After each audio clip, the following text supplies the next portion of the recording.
Welcome to Fluid Exchange. How you doing? With M. Lamar and Charlie Looker, or Charlie Looker and M. Lamar. We haven't decided whose name. I think your name should be first. Looker and Lamar, I think, sounds better than just Looker and Lamar. Right? Yeah, that rolls the off the Looker tongue. Lamar. So we're called Fluid Exchange, but then I guess the sort of some kind of hashtag could be Looker Lamar, or some sort of like nickname for this podcast. It does roll off the tongue pretty well. And then you hear talking. Last syllable long. That voice right now is Hunter Hunt-Hendrix, who's our guest. We do this. We were trying to do this thing where we did an introduction and then we introduce our guest, but then it just seems weird to make them sit. Making them silence. sit through our sort of various like sophistries. Yeah, I mean, I think that because we haven't. I think we should acknowledge that we haven't done this in a while. Like we were rolling where we were doing like one a week or two a week or something for a while, and then there was a break. We were going really, really hard for a while. Then we took a little break, so this will hopefully have a little freshness to it. Well, you were doing some tour. You were playing some shows. Yeah, I did a tour. I mean, actually, we still don't know what order we're gonna air these in. Sure, but I was doing a little backup singer work with the great band Zeal and Ardor. And we talked to him too. Yeah, we talked to Manuel Gagnon. On one of our podcasts already. I don't know if it's aired already. Man behind that project. Do you know Manuel? No, I do not. Hunter? Yeah, but you know this band Zeal and Ardor? These like Swiss dudes. They're like a solo project. I mean, I saw that you were on it, like doing it on Instagram, but I think that's the only reason I know. Yeah. But and he allegedly is sort of blending like spirituals with black metal or something, allegedly, and we were trying to get at that. Anyway, so if you haven't, if that podcast is not skeptical. aired, please listen to that. Well, we get into it. I mean, we get into what he's. That was a good podcast. What he's doing. I think that was a great. He's very smart. Yeah, he had a lot to say. I was surprised at actually some of the stuff he said. It's it was like cool. black metal with field spirituals. Basically, allegedly. I say allegedly. What do you mean allegedly? Well, I mean, I think that for me, I was looking for more of a real synthesis rather than sort of like a stylistic, like juxtaposition. Oh, yeah, like the stylistic juxtaposition. You can't just paste it on top. Well, that was my argument, right? Or you mean it alternating? Exactly. You can't just alternate. It is kind of a lot of alternating and some overlaying, but I liked how he was just like, yeah, it's just juxtaposing, it's not fusing. You know what I mean? Yeah, and that's the thing too. I think this thing of pastiche. I think that I've been rereading. So the two books I've been super obsessed with lately is Amusing Ourselves to Death. I can't remember the dude who wrote it, but you know this book, Amusing Ourselves to Death, 1986, and then and I can't remember who wrote it. I've heard of that. We'll put is that dude Alan something? Well, it's this whole thing about how entertainment is become culture. It's become like what our culture is, and this is in 1986, but it really reflects our moment now because we have an entertainer who's fully only operating at the level of entertainment, in the White House, and our entire culture theater is of only cruelty, about entertainment. But also, look at this! Our producer Fanny over here has pulled up his name, Amusing Ourselves to Death. Wait, I don't see his name. Where's his name? Postman. Oh, yeah, that's right, Postman, Neil Postman. So that book is I'm obsessed with right now, and Frederick Jameson's Postmodernism and Late Capitalism. These books to me are I checked out, but I don't actually really remember the. But to me, they're very similar right now because what he's talking about is it's similar to what Dude is talking about in Amusing Ourselves to Death, where we have this ahistoricizing that's happening. We have this thing where we're so in a Vegas-y kind of culture, and Jameson is making the point that in this current moment of late capitalism and postmodernism, history is not important anymore, and this thing of pastiche where you just take all these different things and put them together and without any sort of regard for context. Well, that's what people are almost doing with ideologies now. You know what I mean? With these kids, these alt-right kids. You know what I mean? They're just like, oh yeah, it's like the Holocaust. It's not actually the Holocaust. You know what I mean? It didn't actually happen.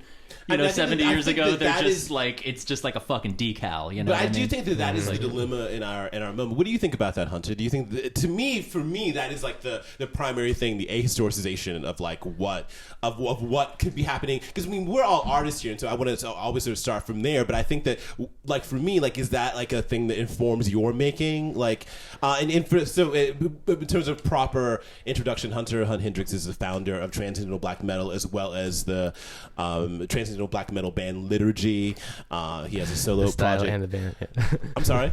The style and the band. The style and the band. The genre. I mean, he's the preeminent. It's the only band that plays. He's the preeminent, supporter of Transcendental Black Metal. That band represents, is at the forefront of that genre, and in fact the only band in that genre. Much like I'm the only person in the Negro Gothic genre that I created. But do you have opinions about Well, but that actually is an interesting segue, I think, into what you do, because I think initially a lot of the criticism about Liturgy was about like maybe some kind of a disconnect from like what black metal in the European sense was versus what you were trying to do. And I think that what you were trying to do in your essay was about like trying to contextualize it within an American, like this is America, I'm American, I have no claim to anything happening in a Norwegian context. So like what, right? Am I wrong about this? Yeah, I mean, we started doing liturgy, like it was definitely kind of like an art project or something, or like a, using like the genre of black metal as a material to kind of execute like a philosophical idea or something like that, and then like make music. And that certainly got a lot of flack in certain circles with like, certain kind of journalists, and like but and like I mean it sort of touched like I didn't think that the criticism was really valid or like any of it. Just immediately. I love your shit front to back. I mean, I wasn't criticizing, but I'm just especially the back. I mean, from my I'm just interested. No, I guess front and especially the back. I'm just front. Anyway, I'm sorry. But no, for me, I think. What do you think, Hunter? I mean, what were you gonna say? I think they're interesting. I mean, from this dehistoricization like kind of thing, I thought that was. And then I started thinking, well, is liturgy is it like a, I mean, like, what does it mean to be inspired by a genre, and what does it mean to take a genre, like, forward? I mean, to me, that's why I think that your essay is so brilliant. To me, I think you very well contextualize what you're trying to do in the genre of black metal as an American in this New York context. And can you actually take us, what year did you first do, what was the year? So the text I wrote, the Transcendental Black Metal Manifesto, was from 2009. Mm-hmm. It was a companion text to an album called Renihilation, which was the first Liturgy full length.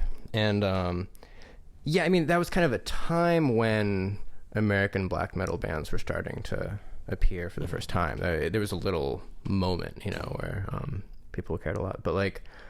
And so actually talk about like Wolves in the Throne Room or what like Wolves in the Throne Room and like Weakling. Weakling was kind of earlier. Weakling was kind of the first. Weakling was the first American black metal band I ever heard. Yeah. And then out of San Francisco, you're talking about Weakling out of San Francisco? Yeah. Yeah, I love Weakling. Yeah, Weakling I like. Yeah.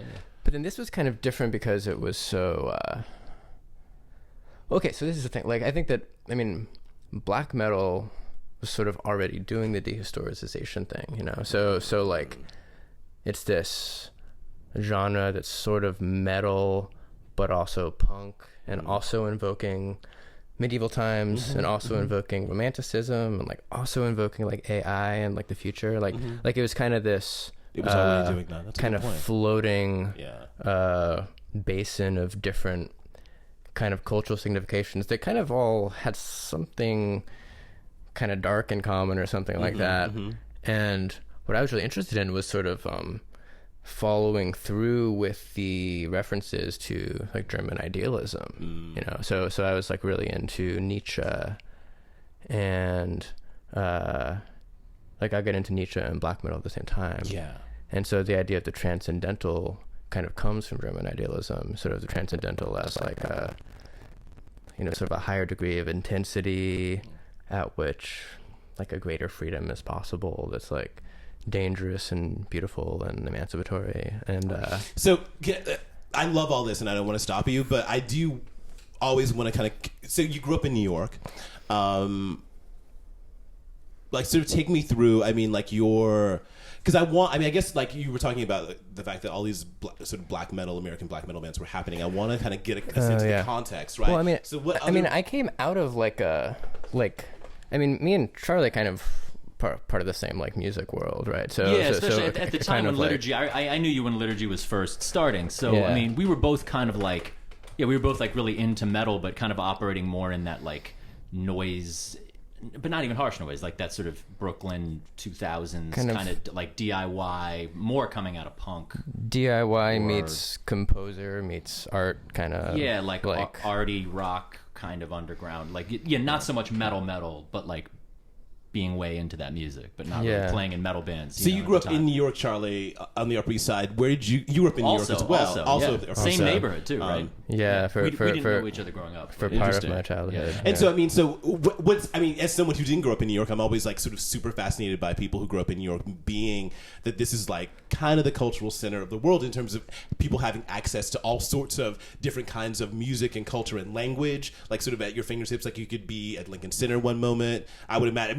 This is maybe just my sort of like idealization of people growing up in New York. I imagine that you would be at Lincoln Center singing something at the Met, some opera, Sometimes, or something, and then you would be in some like basement in Brooklyn, like at some punk or noise show, or in the old knitting factory. For God's sake, you know what I mean? Like I just think like.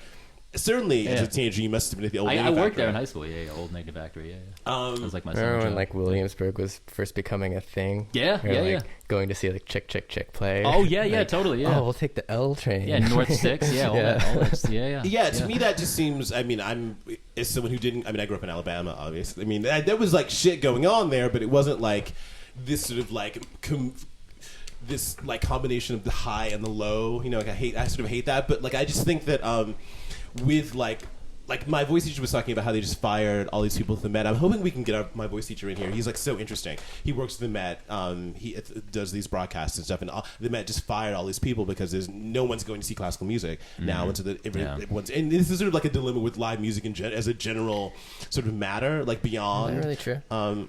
I think classical music, and so I think that like people who were able to blend, and I think that you two were interesting, and I'd like to think maybe I'm interesting in the sense of like sort of trying to blend. You were not interesting. I'm completely uninteresting, but this idea of trying to blend like these higher minded kinds of classical music things with metal, like these. And I guess you were maybe back to pastiche, but not a pastiche that like is about like juxtapositions and irony or something, or like, but something about making a new form. Like, and I think that one of the things I was struck by, okay, go ahead. Sorry. one of the things I was struck by with you, Hunter, and is that I think. You're not a postmodernist in my view. I think you're like very much a modernist. I've sort of had this thing with myself. Yeah, you're not an ironic dude. Well, but I think it's even beyond like being ironic or being elements. like or clever or something. I think that Yeah. like what modernism in its truest sort of sense is about is a certain kind of level of transcendence. It's about like There's an ideal, like idealism, like you said, like Yeah. like there's something about ideal beauty and form. I mean, I think Cecil Taylor is absolutely a modernist. I think that Ornette Coleman. I mean, I think that they are the height of like what I think of as black modernism. or like actually. at least the intention, right? Like the sort of like. Well, these are people who are Points. coming up with maps, right? I mean, like what I love. I mean, I'm in love with your work, Hunter, and with your. I'm in love with your work. With your like opus and your thing, because you are. I mean, to me, one of the few people who is really like, I want to make a sort of a framework for my work to exist. I want to write manifestos. I want to give birth to something. Like I want to give birth to a movement. I want to give birth to a whole thing. And the way that I look at people like Sun Ra or Cecil Taylor or Ornette Coleman, those kinds of people, and these are to me modernists. This is not postmodernism. Modernism can be really elitist, or can seem so. Yes. Like sort of making the gesture of wanting to have a vision like that. Can But sort don't of, you think that the point of you and me, like there was this one, interview where you were like really annoyed that someone was, it's on YouTube, but someone was saying something about your work being lofty or something. And you're like, well, I think it's really visceral, and I think that's really like sort of annoying and condescending. And I think that there's a thing about like I think that the idealism of a kind of like transcendent art is that it really is for everyone, that it's not like in this elite. I mean, I know how things like play themselves out and this like sort of conversation of elitism, but I think that there's the goal is really like a kind of a universalization of like art that everyone can have, and that it's so beautiful, Yeah. it's so transcendent that like everyone has access to it. It's not like for a select few. No. Yeah. Well, I mean, I don't know how many people really have an ear for such extreme music, but like, I mean, I'm also really interested in the antagonism between forms. Like that was something I was kind of more into exploring on the artwork, the most recent Liturgy record, is sort of like sort of thinking classical music and metal and rap in the same like space, because there's such a there is this kind of musical resonance between all those styles, but the cultural significations are so different and they're at war with one another. Well, but don't you think it's And, political, like- though? Isn't that a political question, though? Almost more than an aesthetic one, right? It is kind of a political question. Yeah. I mean, Well, but there is something definitely like talking about the word modernist. When I think of that, seems like a modernist vibe to be like to be looking for purely musical common ground between these styles of music that are culturally different, right? Like rap, classical music. But I think that the cultural and clashes metal are kind of interesting too. I mean, because I think there's so much cultural confusion. You know, like it's like I don't know. I guess I think there's something sort of important about disrupting core convictions, and bringing philosophy to the table in order to do that. So what's being actually disrupted? Like what are you looking to disrupt certain stuff within black metal? Because to be honest, like I'm super up on like your work, the music, but actually the manifesto I actually haven't really read that much of it. I just read parts and I was like, yeah, right, you know. But like I never really followed through the whole thing. I really just know the music, you know. Right. Yeah. Well, I mean, yeah. The music's maybe the most important part. Well, I don't know. I guess they're both important to me, but I think most people probably just like the music. Right. I have a friend who despises you, and I only say that. I mean, like if people tell me, I have friends who tell me, "Oh my god, he hates your work." I mean, he just like someone will tell me, "Oh my god, or like someone told me recently, people were running out like, "Oh my god, your show was so terrible." Like this my gallery show or something. So I feel weird about telling you that, but people tell me this too. So I actually like hearing it. So I don't know how you feel about. People tell you that they hate your work, or that they hate my work. People tell me not that they hate my work, or that people, like someone, like that people hate your work. That people hate my work, and so I'm telling you that my friend like hates like sort of your essay and like he hates like your whole thing, and I'm like and we kind of fight about it because I'm like, well, I think like how do you? My argument is always like, well, how do you even justify like trying to be a black metal band in the U.S. Like that doesn't even make sense. I mean, like Hunter's.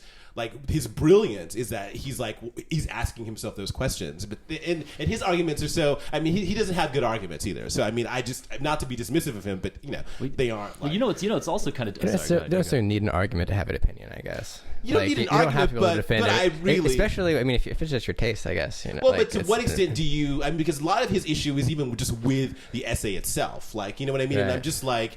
If you were taking issue with the essay, that it would seem to me that you would need an argument to support why this isn't, you know what I mean? Like this essay to me is a well-reasoned piece of writing, and so if you're coming at it with just emotion, that just seems like, you know, like for me pointless. You know, if there's not like a real like argument, if you don't have a real reasoned argument as to why this doesn't work, because it stands up to scrutiny. Is your essay that I mean, it's if it's just talking about what you think of your own work. I mean, it's almost like can't that even be argued? I mean, you know what I'm saying? Like, is it like a?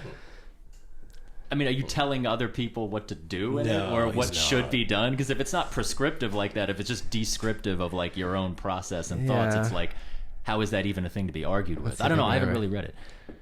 Well, I think so. Like that essay. I mean, that essay. So I wrote that essay like 8 years ago or something.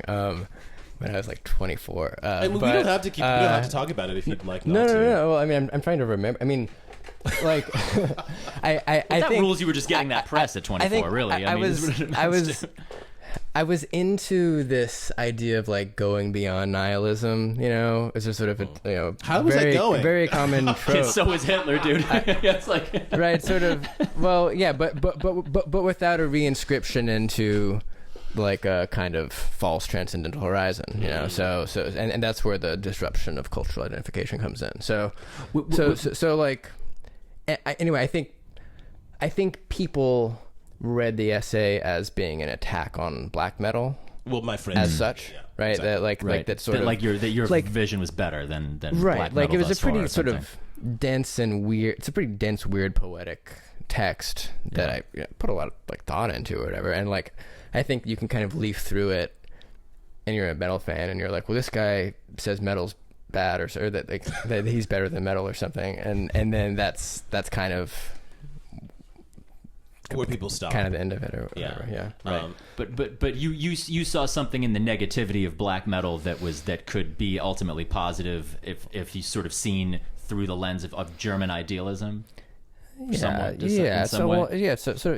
a trope of kind of any sort of like attaining freedom is kind of passing through the void and then into the light, you know. Yeah, it's a Nietzschean theme. It's a theme in occultism. I mean, it's a theme. That's sort of how you become free, right? I mean, yeah, black metal people. Yeah, Nietzsche's like that's people. People are into Nietzsche in black metal, right? But like Kant, maybe not as much or something. I tried to read recently and I could not actually. I love Kant. You don't love Kant? I mean, Critique of Reason. That's what I was reading. I mean, like I could get the basic strokes, but I'm looking at it. But I love Kant. Yeah. But I think it's possible to read Nietzsche in a lot of different ways. Oh, well, right. The exoteric Nietzsche is maybe not the same as. That's the whole thing, because the esoteric. I mean, the real Nietzsche is this like philosopher of joy, right? And like that kind of gets glossed over by a lot of people who like read a couple of quotes or something. And all the nihilism and the will to power sort of notion. Those are I think the nihilism and the will to power things are the things that are within the populist imaginary. Well, he's anti-nihilist. I mean, that's his whole thing. Interesting. Good old Nietzsche. So I was listening a lot to your solo project. I'm looking at like ontological love or tense stage, like and it's interesting. I mean, like in terms of looking at what your opus is. And this stuff is not black metal at all.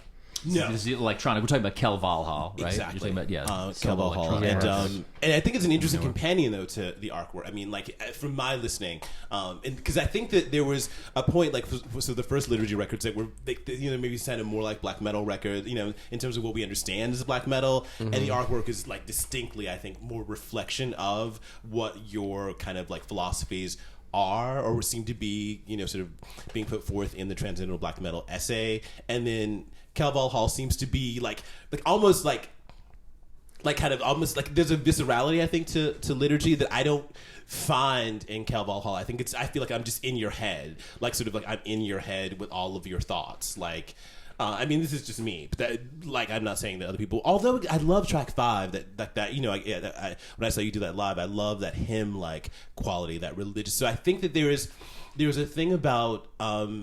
And even the name Liturgy, right? There's this thing about the sacred, some idea of the sacred mixing with the occult and sort of notions of magic and philosophy that I think is I love all those things. Yeah, well, no, I mean, to me, I think that's clear. There's something that's coming in with that record, and I mean, I guess like, because I don't want this to just be like about, like the artist talking about their work in some detailed way, but like do you feel that there's a cultural context in which this work emerges, like that's like sort of in New York, or like these shows you have here in your backyard? We're broadcasting today from Hunter Hunt-Hendrix. Yeah, we didn't even say where we are. Yeah. We're Hunter's house in Bushwick, three blocks from my rehearsal and he has lots of shows in his backyard. He's had Lydia Lunch in his backyard, doing shows. I mean, like that was a weird show.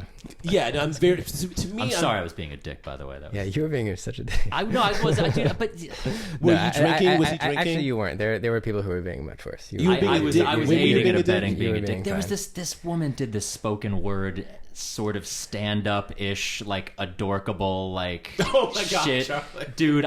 And like some people started adorkable. I love that. Is that your word, Charlie? That is not my fucking word, dude. I'm reporting the world we live in. See, I'm just in my room mostly, so I don't know this. Well, you would inform me of the world we live in. You know what I'm saying. She was. I do know what you're saying. Yeah. But and so you were being openly critical of her while she was performing. Lydia and Weasel were talking shit, and I was like talking shit. We were all kind of just laughing at these. Well, like some people started heckling, like out loud, and then she got pretty upset. It kind of became a whole. Not cool. And you were I don't know. This whole thing. I mean, it sort of became. It's not a comedy club, you know what I mean? You don't like heckle. Even in a comedy club, well, you there's don't also this people, like metal people versus art world people. Like it became this like cultural cool. antagonism. No, but I think you're someone... you're sexist and like, well, you're elitist or whatever. Right. Whenever someone engages in direct address of an audience, though. No, wait. I think whenever someone engages in direct address of an audience, they open themselves up for heckling and for this kind of like this interaction that can allow them to be dismissed. To an extent. I just felt. It was like this warm backyard, party / whatever cookout, and you guys were being community assholes. Vibe, and it's like, you know what I mean? She got up and was just like, it's awkward when you run into your ex. Like, we were just like, oh my God, you suck, lady. Like, we were just being. I mean, I would hate that probably, but what I would probably do is get up and come inside or go somewhere else rather than subjecting myself to that. And then subjecting her. Look at your phone. I think I've seen you do that at shows when you like don't like something. That's a little better. Yeah. It was funny though, people calling Lydia Lunch sexist for heckling. For heckling the performer, being like, "You're silencing a female voice." But she's like, "I'm Lydia Lunch, actually." Yeah, I don't even. I kind of remember Lydia being involved. I think Lydia Lunch can do whatever the fuck she wants. She definitely can. She's amazing. Yeah, I think she can do whatever. So I mean, anyway, I say all that to say that not that this record emerges from that context, but I don't know. I think it's important for people to get a picture of like where like everyone's coming from. I mean, also, were you? I'm jumping all over the place. There's your solo record, but then there's like, I mean, I want to get to you as a kid in New York, like running around, seeing music and or listening to music. Or we talked a lot about Manson and your like love of Manson. Actually, I was thinking of this interesting. Like there was like at some point, speaking of like people thinking that like metal bands are white supremacist. Apparently, they initially wanted to call Mechanical Animals "Great Big White World," which is the first song on the record, and they were like, "Oh, we were afraid that." Oh yeah, it would come off racist. Yeah. Which I think is so then they moved in a different direction. Yeah. Just as an aside about sort of like race questions in like metal and I forget what exactly you asked, and maybe I want to say this, but like maybe about I don't know my music or something. I forget what you asked, but like wait, what was I even gonna say? It's all right. We're meandering. Yeah, we're meandering. It's nice to meander. Like, oh, love. Because it's all about love. But then it's so hard to, like, get there without it being bullshit. Unless you can, unless you're kind of antagonistic and violent. But it's like arriving at the love thing. And then, yeah. Are you just a closet hippie? Or are you an out hippie? Probably more of like a closet like Protestant or something. Nothing closet, man. I see it. I mean, I do see a crucifixion here. There's the Jesus on the cross, like. Well, yeah, you like pull up to shows like in the Mayflower and shit. Like this Protestant is clear. Right. You pull up to shows in the Mayflower. But like, you mean I look Protestant? Or just like your vibe, yeah, I don't know. But what so I didn't actually know that. I've never heard you actually say love and like as a value. It's like my work is about love. Didn't we talk a lot about? I never heard that. Actually, we should do this disclaimer. We should do this disclaimer that I did a record. I released 2 records this year. One was with Charlie Looker and one was with Hunt-Hendrix. Like, So the audience should know that. This is kind of like a family episode. For me, it's a full circle moment, certainly for me. But I feel like we talked about love a lot in the process of working together on Funeral Doom, or at least. Did we? I mean, well, and redemption we talked about a lot. Love and redemption. I mean, that is, I think, a thing that we were.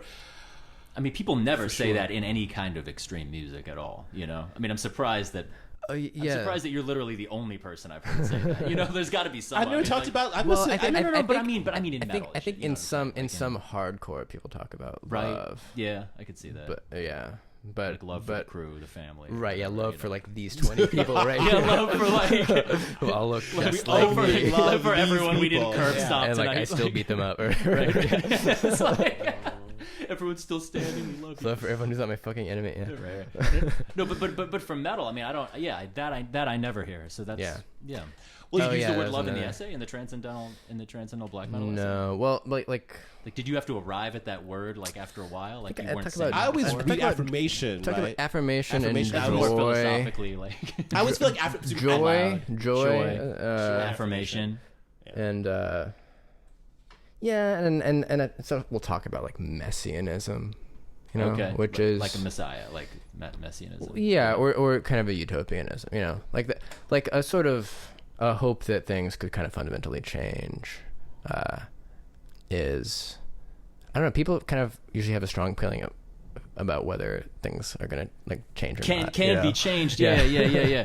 Well. To me, that's like that idea that things can change.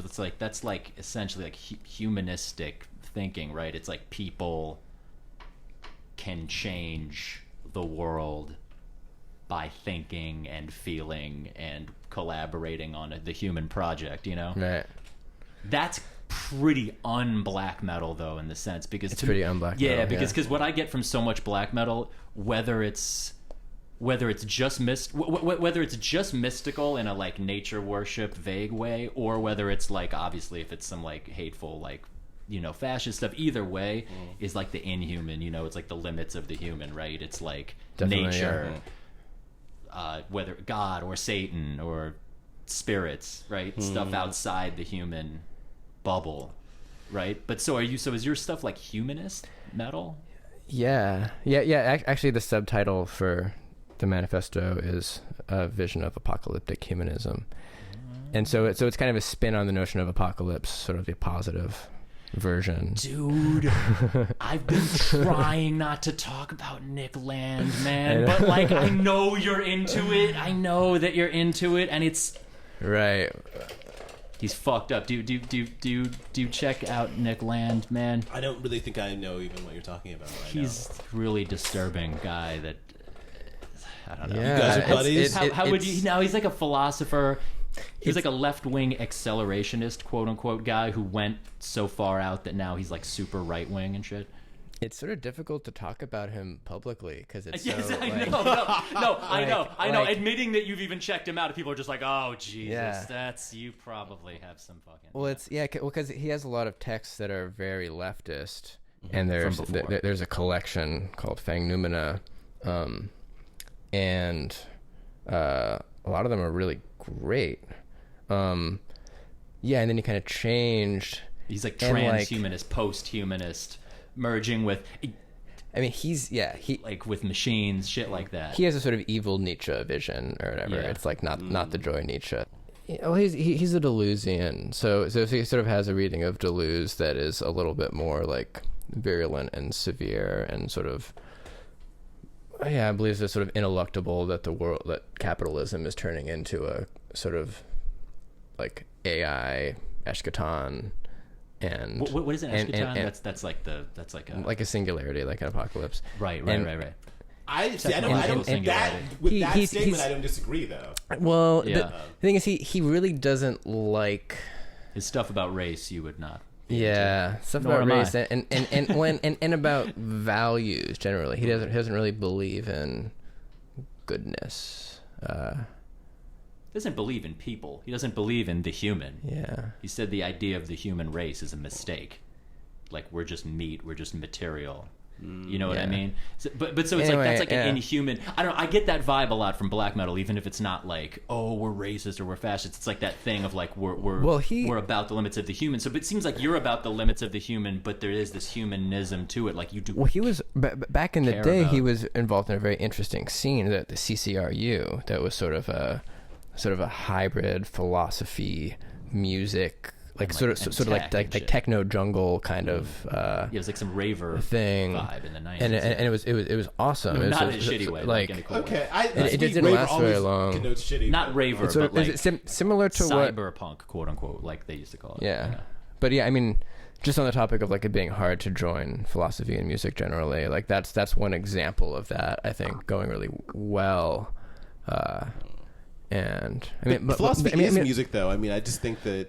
I mean, music Yeah. is philosophy. I mean, one could. I mean, right now you may not be able to attribute. I think I tweeted that recently. Actually, Did you? I didn't see that, but I think that I agree with that statement. we- You just tweeted that there's- this thing that I just we agree said. about everything. Wait, Lamar, so. you mean just that there's like ideas, just like philosophical ideas, just encoded in the music that's just kind of like latent in there that you put the Yes. music out there. And Absolutely. It sort of I mean, music manifests. is Yeah, its I own- like that idea. No, I it's think a way any- of thinking I think about that the world. any language that you apply, I said this in the podcast before, any language that you apply to art is its own thing. It is not the art. The art is a thing in and of itself. And this is the modernist in me, right? I mean, that I like that. It is I like that idea. Music or painting or poetry, all of these things don't need a language attached to them. Now, the languages we attach to them are their own discipline, and that's fine. There's nothing wrong with it, but it is not a necessary thing. So any kind of, whenever I'm sort of doing discourse or talk around work I do, it is not to supplement the work.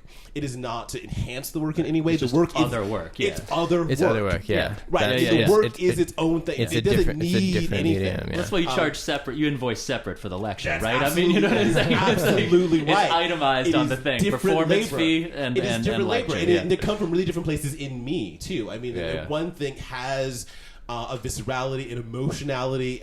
Notes have their own. I mean, who am I talking to, Charlie? Well, I know, but keep going, man. You have a deep relationship to what notes do together, and that is it's its own language. I mean, that's why people read music. Like, you have to read that language, right? And you don't have to read to understand it and to appreciate it as its own thing. But any other kind of discourse is something else, and that's fine. But I do think that the philosophy scene and the music scene, not that those are each like a monolithic scene, tend to not mesh together very well. Like you kind of find like philosophy and art meshing pretty well, and music and art meshing pretty well. You know, philosophy and music, there's a weird kind of buffer between them generally. Because musicians ultimately, the work that's being done is not totally intellectual. It's just coiled up in this like weird, like intense little coiled, unelaborated, zone. Yeah, something like that. I don't know. Yeah, you have to say man and vibe all the time because you just can't. I mean, I don't know if that's just me. It's like. What do you? Wait, so cool. This is like I'm jumping into something else, but like, since I have you all these brilliant American white male American composers, we're both white male identified. Brilliant white male American. Like under. So, I'm not about to self-assign that way, but thank you. Well, I mean, you can assign yourself something else. I'll go with whatever identification you want for yourself. No, like you are whatever you are, whatever Charlie decides that Charlie is, Charlie Looker.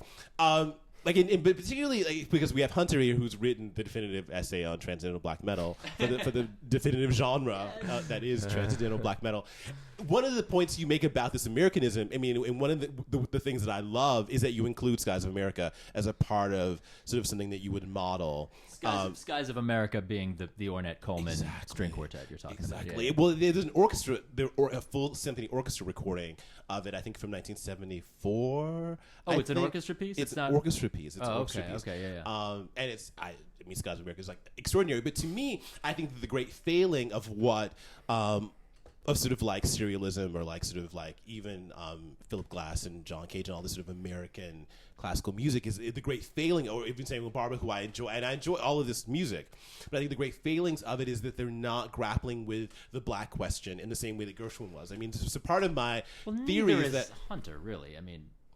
That's why that's what I'm trying to get. Are you grappling with the black question? Well, musically, I hope not. No. I'm trying to get it musically, right? George Gershwin. One of the brilliant things about Porgy and Bess, and I know that everyone wants to talk about sort of the politically problematic things about Porgy and Bess, but one of the things that makes it great American music in terms of the classical sort of like repertoire is that it's incorporating the blues and the jazz and the spiritual, right, with these other kinds of European modalities. And I think so much of American classical music isn't attempting to do that. And I think that that's one of the things that doesn't necessarily distinguish it in a deep way from a European tradition. I mean, in some ways, I think you could argue that like what maybe John Cage was getting at, or even like Philip Glass and all these people could have been arrived at in a European context, sort of separate from the commingling of African American. Yeah, and you're black right. It's traditions. Not distinctly American. Yeah. Right.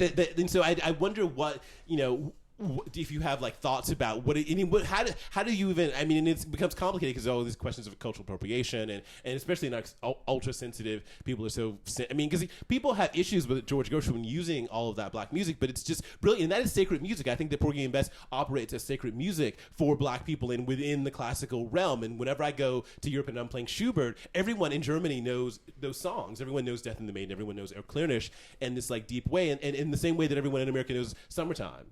Like and that isn't the case with like Samuel Barber like work, or like, and I mean, I've seen you some Samuel Barber. Clearly I love a lot of his vocal work, the Hermit songs or Antony and Cleopatra, his opera that Leontine Price premiered. But these thoughts of like what constitutes like an American form, and and then how do you like? Because I mean, Yeah, clearly, like, are you asking Yeah. like what's distinctly American about Hunter's work, kind of like? yeah. Well, I mean, clearly, Hunter's really interested in trap music and this sort of those triplet. You always talk about those triplets or thugs and harmony and sort of incorporating like rap and that sort of thing. But oh it's just, right, like, you have been kind of incorporating rap music. A lot of like trap It's funny, music, man, yeah. because I know that you're into that, but when I hear you doing that singing stuff, I don't. It You really don't really doesn't. hear Really it. that get singing rap. stuff.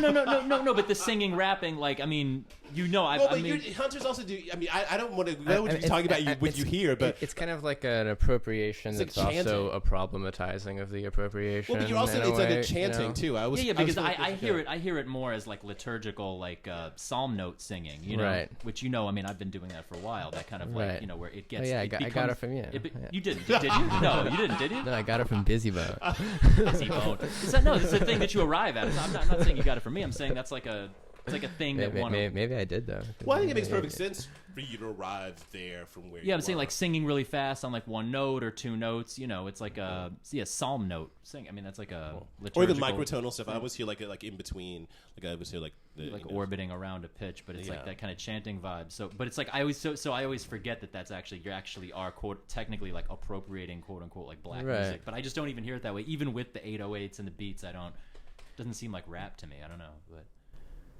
Well, Yeah. but I think that's the brilliance of Hunter's work, though. That again, it's not reading as a pastiche or some kind of like juxtaposition, but it's like I think you're kind of like processing all of this stuff through. Yeah, like I mean, that's what I meant it as a compliment. Like it's actually yeah. fused to, so it doesn't sound like a reference, like a pastiche Yeah, reference. But you were aware of it kind of being a little bit or something. Yeah, well, I like to think that it's both a seamless fusion musically and a kind of culturally problematic gesture at the same time. Like, I think the experience I would like a listener to most have would be to be like swept away by it and then also feel kind of uncanny. You know, or like kind of like something that shouldn't be happening is happening. Yeah, I'm just really interested in kind of the deadlocks between different kinds of identification. You know, like between rap and metal, and like everyone knows that's a problem. You know. Ever since the Judgment Night soundtrack, man, it's been. No, Limp Yeah, Bizkit taught us that was a deep problem. Limp Bizkit was like that. That was like if we didn't understand that was going to be a huge problem. I think that they were like the poster child for that problem. It's kind of like having on the one hand a sort of materialist transcendental that's a kind of musical intensity, and then a kind of dialectical transcendental that's sort of like the limit point of like contradictory concepts, and kind of like bringing those together. And then that's the real. What do you think about Body Count? There's Ice T's. and then love comes out. what he said. Like, all right, of course. Okay, I get it now, we can go. You're right, Charlie. We should go deep into that. 'Cause that was deep. He just said the. No. Let's No. I mean, we can also detour. You just said define like dialectical, the material. What was it? Yeah, materialist versus dialectical, transcendental. Transcendental. Yeah. Okay. So what's the materialist it's transcendentalism in the music versus the dialectical? Like the dialectical is the concepts and the material is the sound itself. Well, there's two Yeah, it's the burst beat and general tremolo. Those are the two techniques, and one is a kind of rhythmic style that accelerates, The burst beat. and then the other is a kind of cultural antagonism. The tremolo. And they're based on techniques from black metal, but they're a mutation of those techniques. So it's kind of like in the name of a kind of future, like it's like an experiment. And so So the burst beat in general you're using to mean accelerating or decelerating, like changes in rate. Accelerating and then having to cross thresholds where you have to play it in a different way. Depending on the speed, right? Okay. It's like an increase in like a level of intensity, right? And the way in which you have to qualitatively play it differently as it increases or decreases in speed. Yeah, there's sort of like a kind of occult ethics to that or something. And that as a principle outside sound. And the tremolo... Or to kind of like activate it through sound. And the tremolo is also a philosophical idea of disruption because it's on, off, really fast, rapid alternating of... So like regular tremolo, you just do with a guitar pick, but general tremolo you do with identities. So it's a kind of...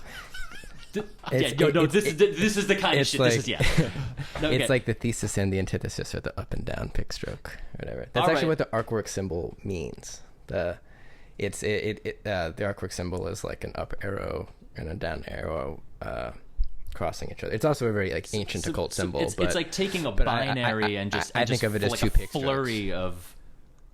So it's almost just like speeding up a binary of on, off, or 1, 0, or whatever, and just speeding it up until it's just a blur. Like that, like on a conceptual level. But more like kind of savoring the antagonism, and then hoping to sort of reveal a third way, or like to kind of find something at the root of the deadlock.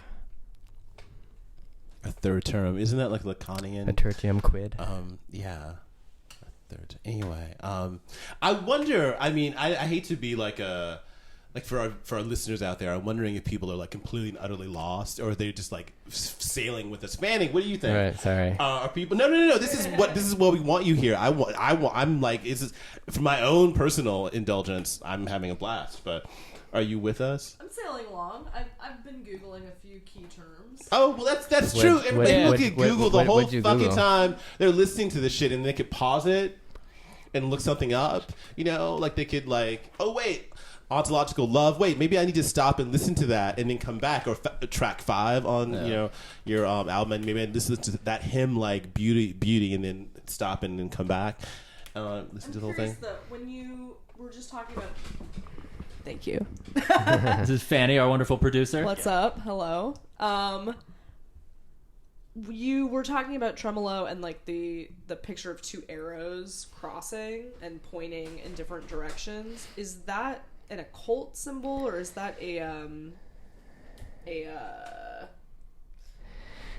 where do you get? Is that a musical symbol, or does that have to do with something else? There's a like as above so below symbol that looks a lot like it, that is used in a lot of occult kind of hermetic, like Crowley stuff. I still have your prophecies of Paracelsus, by the way. Oh yeah, that's from like 6 years ago or something. I need that back.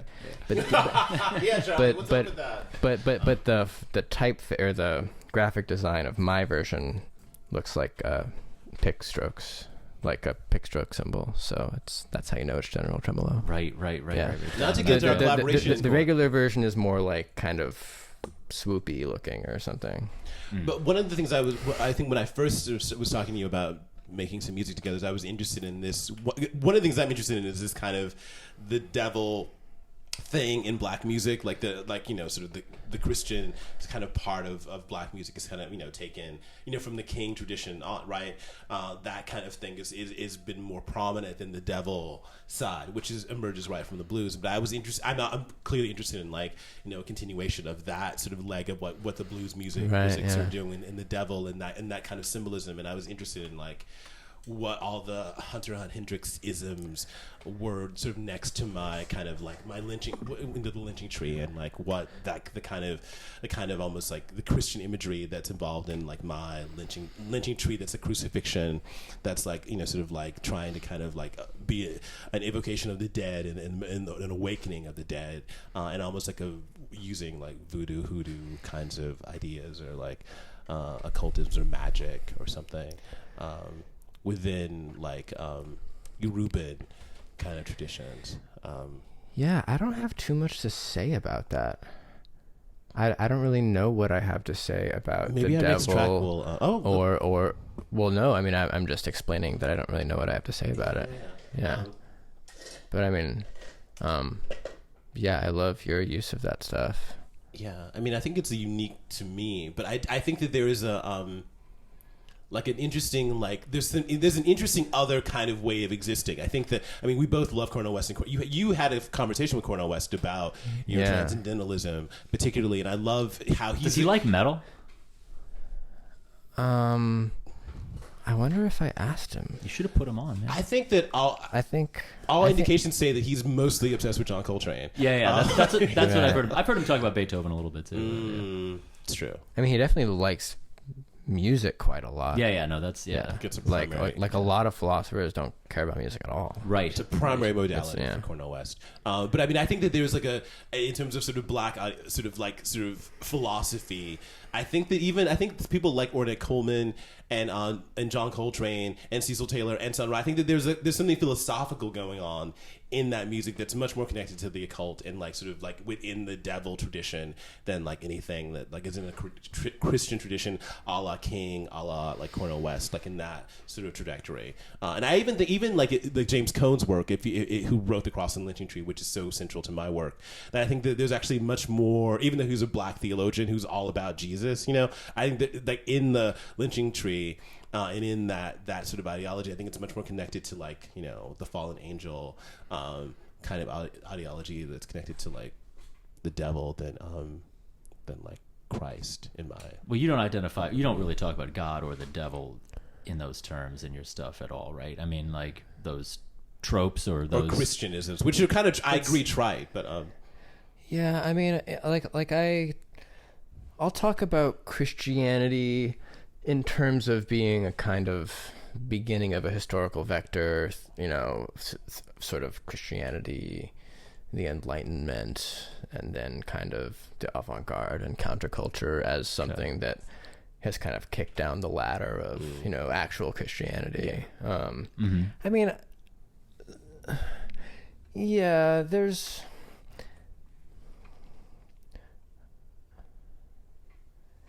Yeah, I guess I'm interested in occult forces, kind of in like a religion within the limits of reason alone way, which is a Kant text. Yeah. That like, I could, yeah.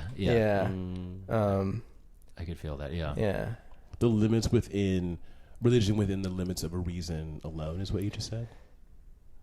Say that again. Yeah, it's the name of a text by Kant, but like kind of a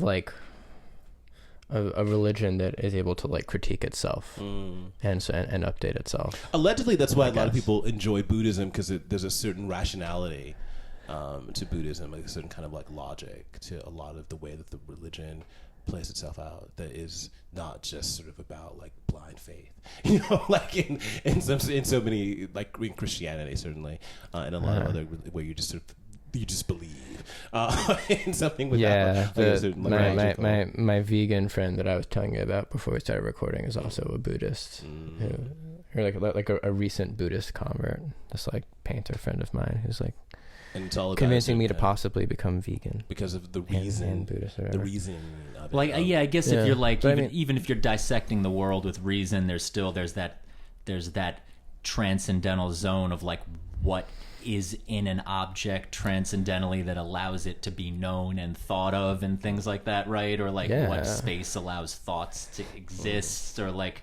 what makes it possible to think, right? I mean, any kind of work of genius generally, you know, kind of touches, you know, like a scientific discovery or whatever, like that space where you sort of like break the rules, and it's like, and it's good or something. You know, like that. I think there's like artistic version of that, a scientific version of that, a political version of that. I was thinking, like, when I was like kind of I mean, obviously I know your work, but I was trying to like do my homework ahead of this interview, and one of the things that was really striking to me is I think that there's some investment in some notion of beauty, and here we go with like a sort of modernist sort of thing again, and I don't want it to seem uncomplicated. Hippies, man. I don't want it to seem like this sort of any kind of investment in beauty or kind of discussion of beauty not to be uncomplicated. But I do. I mean, am I wrong? Yeah. That there is something like there is like a there is. Yeah, I always forget to talk about like emotion when I like talk about music, because like, I mean, It seems obvious or something. Well, I mean, yeah, if you listen to the music, like it's obviously like it's just like it's like weeping the whole time, basically. Like that's sort of the idea of a liturgy album is like how can you like just keep weeping and weeping more or something.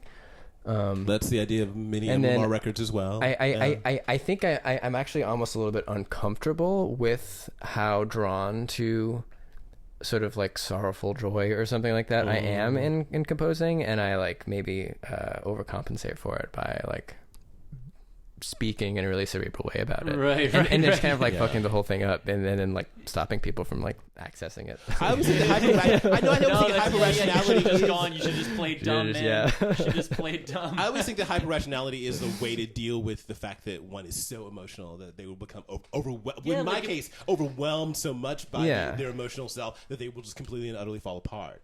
At least I know that's. In my case, that is absolutely the truth. Yeah, I allow all of my. I'm gonna not be, and I can barely function anyway. I mean, to be perfectly honest, I try to proceed with discipline and with, but I mean, really.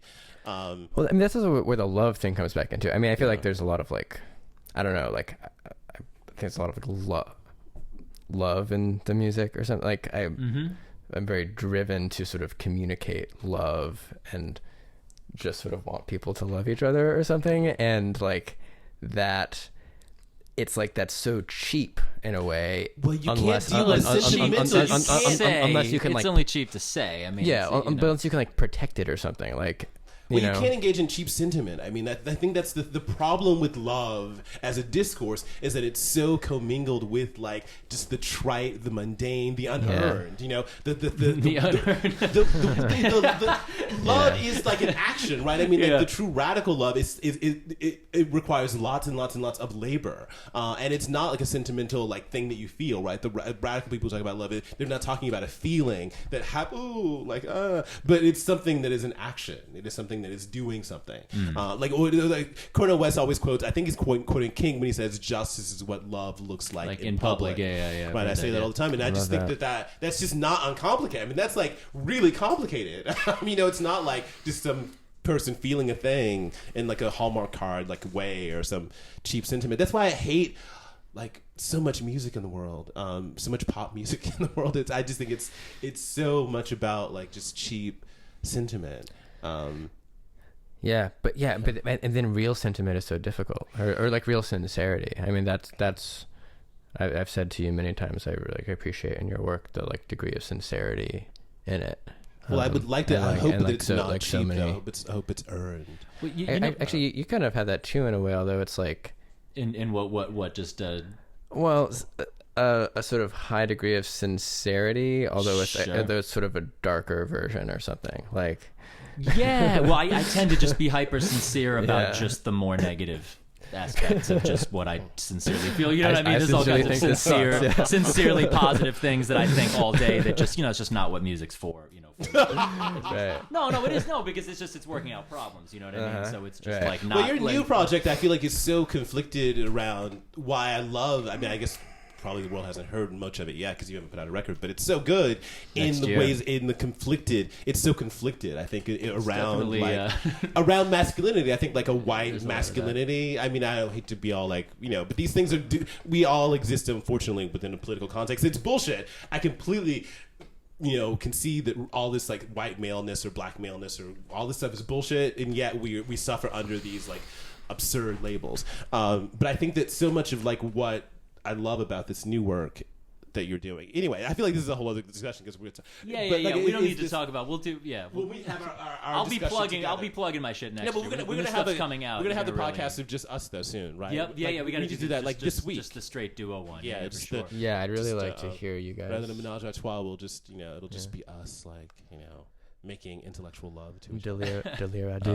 But I mean, like this thing about love. I was just gonna say, like, it's funny because it took me a while to even think this, but I mean, it is kind of in a way. I mean, as dark as a lot of the music that we love is, and the art that we love, it's expressed all this dark shit. The idea of music being quote unquote like nihilistic or misanthropic, like the way like black metal people talk about it, it's a little bit almost like inherently ridiculous to me because it's like, dude, you're making music. Like it's inherently it's automatically like this idealistic, like, you know what I mean? Automatically it's automatically yeah. not hate. You know what I mean? Like you're like you can't be playing... completely. You can't decide to make something and be a completely nihilistic. That's kind of what I'm saying. So it's like when people are just like so and so black metal band, you know, like Right. spews out the most like bilious misanthropy and nihilism. It's like if it really was that, you'd just be like cutting up like prostitutes and shit, man. Like Right. you wouldn't. Well, but it just becomes Not an making aesthetic. It becomes a gorgeously complex like Yeah, composition it's like and like you wrote chord progressions and like thought it was hang out with your friends and being like, oh, that's such a good idea. You like got all and, like, psyched and invited your friends and enjoyed this thing. I mean, it's just like it's like hippie shit. No matter how you cut it, even if you were just, you know what I mean. So even if you hate hippies, and I kind of hate hippies. So that's why with a lot of this black metal shit. I mean, even the dudes that are kind of fascist when they're just like we blah blah blah blah. I mean, a lot of the times I'm just like, man, it's not even that I hate you or disagree with you. It's like I don't actually even believe you. Like, totally at face value, you know, the nihilism. Yeah, I agree with that. I mean, there's still like you have an option for like what kind of emotion you're trying to cultivate or something. Right, true, you know? true. Like, but I mean, like I said, I sing about all this negative shit where I'm just like, dude, isn't it fucked up that I think this, you know? Yeah. But I'm not actually trying to actually make people feel bad. I mean, you know, it's like it really is to. It is to spread joy, even if it's. But like you confrontational to some extent. I mean, you can like carefully compose like a hate speech or something, you know, right? And like have a great like aphorism. I guess, but dude, but even that, but hate speech, but even like Richard Spencer, some white supremacists, they think that they're social justice people. Like, you know what I mean? Well, for white men, they really think they're repping for. They don't think like I'm just nihilistic and evil. They're like, no, I'm doing good. You know, so for the white man, the white man is being held down by all this politically correct affirmative action stuff, and we have to fight for the rights of the white man. That's kind of what I'm saying. It's like that's not me, by the way. No one who's putting that kind of effort into something really is nihilistic. You know, they feel like they're being righteous for someone. So I mean, do you feel like Hunter to some extent, just with that in a way, it's like not only do you a little bit feel like with that transcendental black metal shit that you were not totally just speaking for yourself, but a little bit maybe speaking for other people and being like, you guys are actually a little bit. You black metal people are maybe a little bit more down with this like transcendental hippie-ishness than you maybe like want to let on. Like, you know what I mean? Are you like were you a little bit kind of... Yeah, well, yeah, it's not a monolithic thing too, like black metal, obviously. But I mean, yeah, I think there's obviously something like deep and profound and cathartic in most black metal that is different from what the like nihilistic posturing is all that. Well, again, the music. I mean, it's a style of music that like was all about like not being dissonant anymore, too. You know, like a sort of like minor chord changes and shit, like after like a sort of excess of death metal. Right, I was gonna say, yeah, rejecting the harmonic decadence of death metal to go back to. Well, there's also, minor chords. I mean, stylistically, black metal had this atmosphere too that like was very much incorporating synths and like a kind of gothness. Yeah. I mean, for me, I've always argued that I think the trajectory of like sort of like death rock, sort of goth music. I mean, it took sort of two roads. One was sort of like this dark wave thing that was like dance music, and then the other was really black metal. I mean, you can trace from like Joy Division, through like Sisters of Mercy and a lot of that stuff into a kind of black metal sensibility in terms of the atmosphere. I guess they do. Yeah, I guess there is in terms of a certain kind of thing of like influence from goth music. Yeah. I mean, in terms of the atmosphere, this sort of the synths and that sort of thing, which actually you don't really do. I mean, like that's not a feature in liturgy. That kind of like the goth aspect of black metal. Yeah, don't really do that. Yeah, you don't do that. Don't. Yeah, I've never been super into like atmospheric. I don't really know why. I've just always kind of been more into like kind of frenetic, kind of frenzy. But I also think that there's something much more like I think Garden of Earthly Delight's kind of orgiastic-y kind of vibe. Like I think there's something. I think that's why I don't like atmosphere. Like it's not very corporeal. Like atmosphere. Like it's not very corporeal. Like I like corporeal music that's like very like throbbing or something. Interesting. But it's also very fleshy. intellectual, though. It's very, I mean, you talk about the fleshiness, but I sometimes like I think about our first interactions, like maybe for like I don't know, a year or something. I felt like they were all sort of from like the neck up. They were not bodily, really. Like I thought they were like Not very... as bodily as you were hoping, but I mean. Oh, Charlie, you're so funny, Charlie. But We're gonna end on that note. But I just think there were these very. I mean, one of the things I guess enjoy about interactions is that you bring out. I guess I enjoy maybe being more. I guess I'd like it just more sort of fully intellectually engaged interactions in my life rather than anything that you could even approach like. You know, sort of emotional interactions. Like there's just something. Even though I'm an extremely emotional person, like it's just so messy. Emotions are just so like untidy. As much as that, all my work is completely about that. But I do really like discussing ideas more than anything. Yeah, like I sort of only talk about other things because like it seems like other people want to, or like I need to like fit in or something. But you would really just like to talk about ideas. I mean, mostly. Well, or like really like strong emotions or like big problems or something. Yeah. Like I like fighting or like.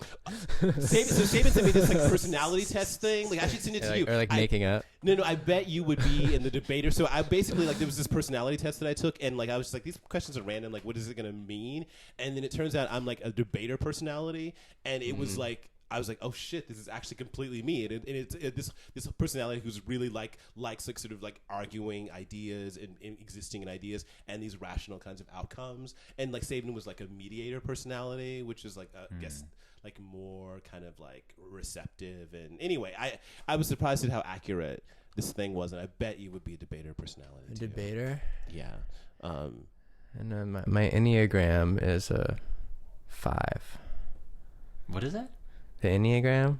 You don't know that? No. What's an Enneagram? Oh, it's whatever. It doesn't matter. It's this like personality type thing that's actually pretty ancient. There's like 9 types of thing you can be, and there's this star and these like paths from one to another. Interesting. Like it's I don't know. Anyway, it's a whole it's a whole way of life. I have is a it friend who's like Hermetic? Is it from the? I think it's like originally Pythagoreanism or something. Yeah. But yeah, it's kind of like Myers-Briggs, but like kind of more complicated, maybe for no good reason. But I think the 5 is the like cerebral one or something. Anyway, sorry, this isn't very interesting at all. I think that yeah, it is. I just found out what an Enneagram is, man. Yeah. But I think maybe that is a good place to stop. Yeah. I could keep going for hours. Yeah, I'm sure you could, but yeah. Well, Hunter, man, thanks for coming by, or letting us come by. Yeah, we came by, Charlie. Yes. We are in the lair of the great Hunter Hunt-Hendrix, the founder of Transcendental Black Metal and Liturgy, and Kel Valhaal. What a treat. Yeah, What a it was a delightful conversation. Yeah. Yes.